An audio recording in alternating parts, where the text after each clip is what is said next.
नर्मदे हर.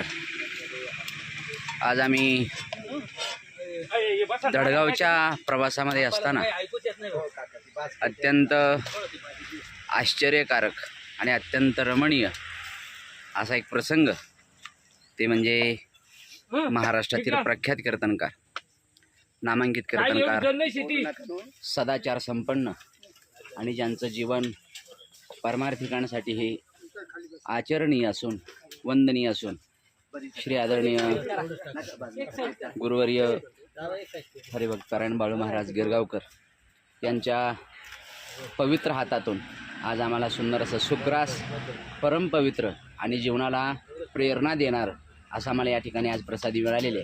नर्मदे हर. रामरसाची या चवी आन रस रुचती केवी. या माईच्या परिक्रमेमध्ये 3 गोष्टी कधी कमी पडत नाहीत म्हणतात. आटा, भाटा और काटा. हिथं पिठाला कमी नाही. 3 दगड तयार केली की चूल तयार झाली आणि हिथं काट्याला कमी नाही. आणि म्हणून अत्यंत सुंदर अशा या सत्संगामध्ये आम्ही या ठिकाणी नर्मदा मैयाची परिक्रमा करतोय. नर्मदे हर, नर्मदे हर.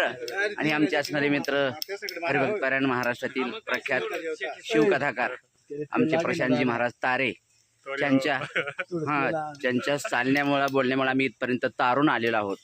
पण त्यांचा काय तोरा अजून कमी झालेला नाही. अशी आमची थोरे महाराज. नर्मदे हर.